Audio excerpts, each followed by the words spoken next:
The legacy canned reports many contact centers relied on have been retired. In their place is a network of performance views for dynamic data handling.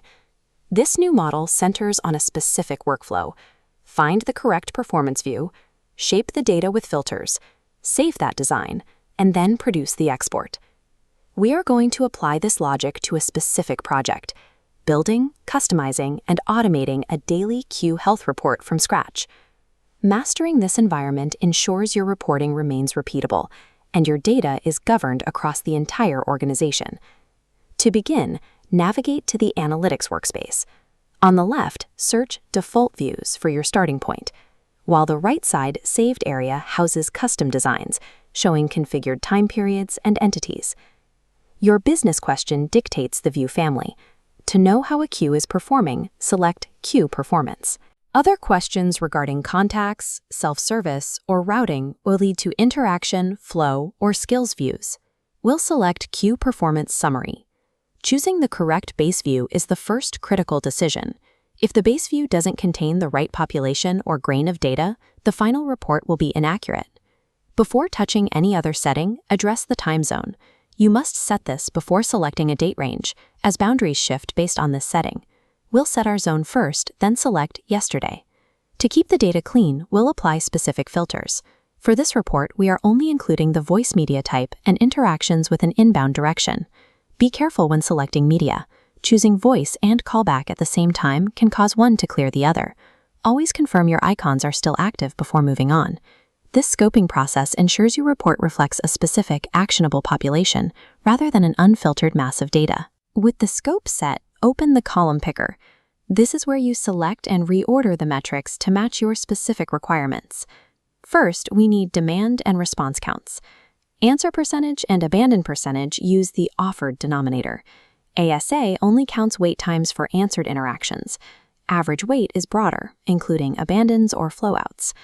Service level measures interactions answered within a target time, depending on queue configuration and inclusion of abandons. Average handle time, or AHT, is the sum of talk, hold, and after-call work durations divided by handled interactions. Avoid calculating AHT by simply adding the averages of talk, hold, and ACW together.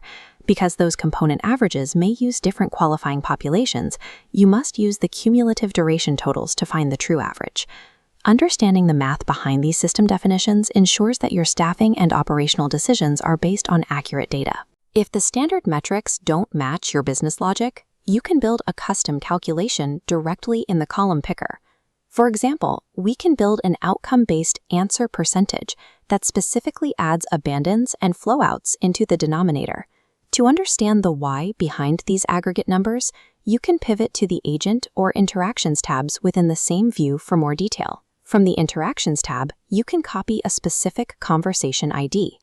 This allows you to document and research a particular interaction without including customer names or account numbers in the report itself. Custom formulas and interaction level details allow you to bridge the gap between high-level trends and individual customer experiences. Once the view is configured, save it.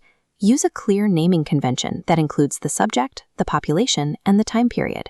Your choice of saved period is critical. A selected interval stores a fixed range for audit purposes, while a relative period, like yesterday, will update automatically every day. Now open the Export pane. We'll select CSV format and ensure the summary row is included to provide aggregate totals at the top of the file. For a daily report, we'll move to a recurring schedule. This 5-step lifecycle automates delivery to your email or a static link. Note a maintenance requirement. Scheduled exports expire. You must manually renew the schedule before the 100-day limit to keep data moving. Automation allows you to spend your time analyzing the results rather than manually extracting the files every morning. A report isn't finished when the export completes. You must validate the results before you distribute them to stakeholders. Compare your exported CSV side by side with the live performance view in Genesys. Confirm that the summary totals in the file match the summary row in the workspace. For a valid comparison, the time zone, date range, filters, and metric definitions must be identical between the two sources.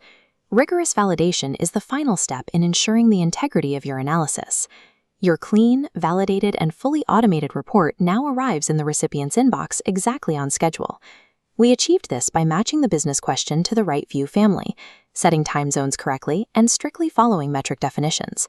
By mastering these performance views, you've moved from simply reading raw data to configuring the system that delivers it.